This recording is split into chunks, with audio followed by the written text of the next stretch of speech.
Well, we are down to our last two pages of the budget project. And this is where we put it all together to see if you were able to stay within your monthly budget. The goal being that you're earning more per month than you're spending. That is the goal of your budget, of course. So, on this last budget page, you're going to be, if you haven't already, going back to the other parts of your budget project to move over the information. Hopefully you've been doing it step by step because you watched the videos and you understood that the last step in each of the pages was to move it onto this final page. So the first thing you need to do is put your career up here. So whatever your career choice was, you're going to put your yearly salary. If you did not put this, it is on your income page. That's where you're going to go find that. Your gross monthly wages, that's before taxes are taken out and before deductions. You're going to also find that on your income page of your budget project. And of course, your net monthly wages is what happens after deductions and taxes have been taken out. That's how much you have to spend per month. This is the number that you do not want to go over in your budget. You want to actually have extra in it at the end of every month so you can put it away into savings. Now, the first line is your monthly student payment. That's going to be found on your income sheet. Hopefully, most of you have already moved it over into this line here. It's at the bottom of your income sheet. Your total apartment cost is at the very bottom of your apartment page. Remember, that's not the monthly rent of your apartment.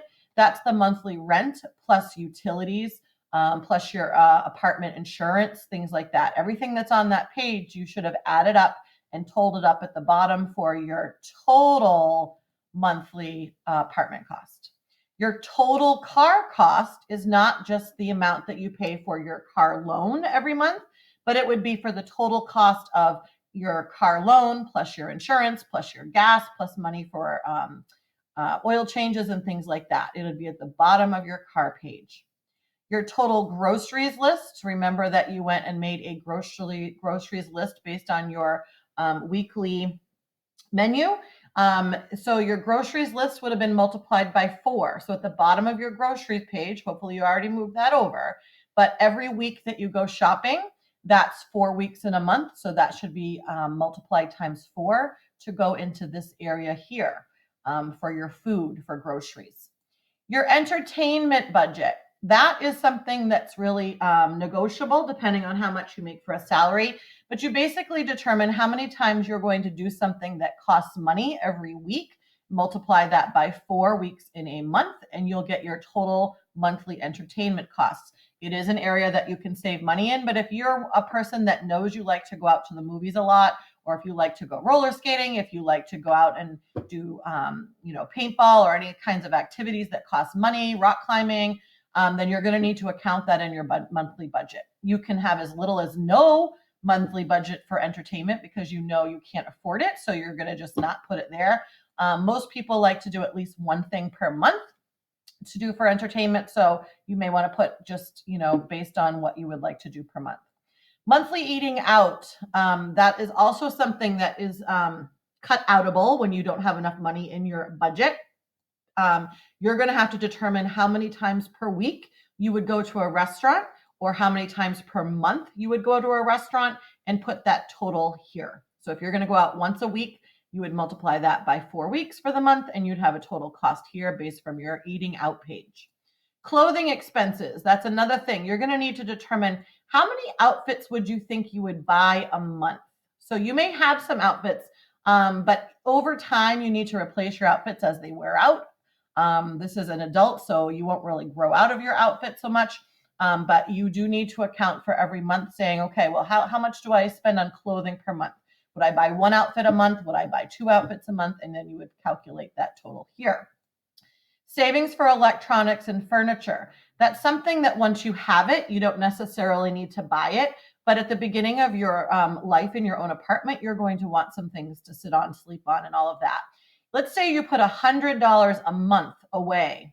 That would be $1,200 a year. Now, based on what's on your your electronics and furniture page, that might buy you a cheap couch.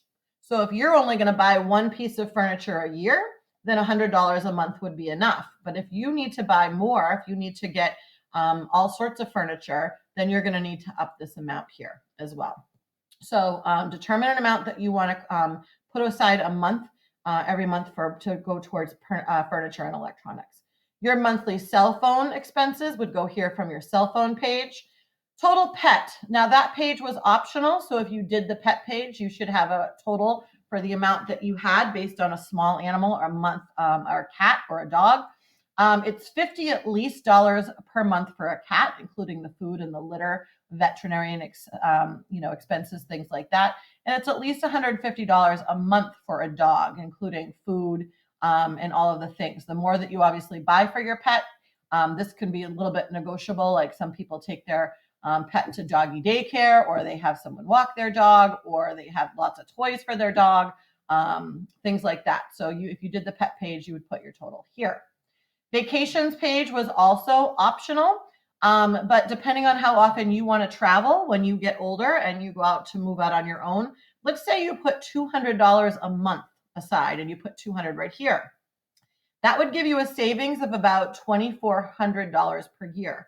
What could you do for that? Most people to go on a big trip would cost about $3,000 per person if you were going to fly anywhere and stay for any amount of days in a hotel. If you did the vacation page, you can put your amount over here. Camping would also obviously be a lot cheaper than flying to Europe. So it really depends on what kind of vacation you want. If you want to go to Disney World, that is also expensive. Renting a car costs money. So let's just say you put $200 a month. That would give you about $2,400 of savings per year that you could use for a vacation. If you wanted to go on a more expensive vacation or go twice a year on a vacation, you would need to put more money per month. Emergency savings is something that everyone needs to put in their budget. The minimum amount you should have right here is $250 a month. So if I put aside $250 per month for an emergency, let's say I lost my job. Let's say there was a pandemic and I couldn't work. Let's say that I broke both of my legs in a tragic blimp accident and I couldn't work and I needed to stay at home. How much money would I need to survive on? This is the absolute minimum because they recommend that you put in your emergency savings so that you can pay for 3 to 6 months of your bills. And if you can't pay 3 to 6 months of your bills, there's not enough money in your emergency savings. So you can put $250 here at a minimum. You have to do that, but you could also put more because you would obviously save up faster. $3,000 a year sounds like an awful lot, but look at your gross monthly wages. Is it $3,000 or is it more than $300,000 or less than $3,000? You need 3 months of savings for an emergency just in case anything happens to you so that you can continue to pay your bills. Investments in stock market, we didn't talk a lot about that, but basically if you have leftover money, once you've added all of this up, if you have leftover money because you have a high salary, you can put that towards investments. Most of you will run out by the time it comes here. You won't have a lot to invest when you're early on in your career, but that's where this could go because when you invest, you earn more money by putting money in the bank.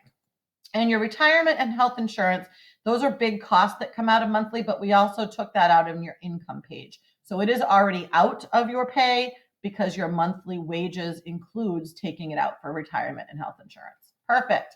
If you come down here further, you're going to see your monthly net income, that's after taxes and deductions. What are your total monthly expenses? That's from up here. Okay, you add all of these things in this column and you're going to come out with total monthly expenses. Then you're going to subtract your total monthly expenses from your monthly income. Did you overspend? That's the key right here. This blank right here, you're either going to be behind what your monthly salary is or you're going to be ahead of it. And we're going to really take a look at that. Now, once you decide if you met your budget or not, and if you have questions about this part, definitely ask your parents or whoever owns you because they will understand a budget. And they will understand earning more than you spend, and then whether you're in the negative or whether you're in the positive, they'll be able to help you with that. Once you figure that out, are there some expenses here? List 4 expenses that you could probably take out of your budget. For instance, furniture and electronics, you could save money. Eating out, you could save money. So that's 2. You're going to need to come up with 2 more things to save in your monthly budget. 4 things right there with the amount. Now, the last page is important because it's reflections, and I want to know what you thought about the project. Please be specific because I read these and I want to know how to change it for next year. So tell me why, if you liked the project, why or why not. List 5 things that you learned that surprised you. So things that you learned or things that surprised you. So 5 things here. Down here, list 5 examples of how you could save money if you needed to. Down here, after doing this project, do you think you will want to go to college? Why or why not? Make sure you're specific. How do you feel about paying 10% of your salary in taxes? As part of our responsibility as a citizen in the United States, in most countries, we are required to pay taxes. How do you feel about paying 10% of your salary in taxes? And explain your answer.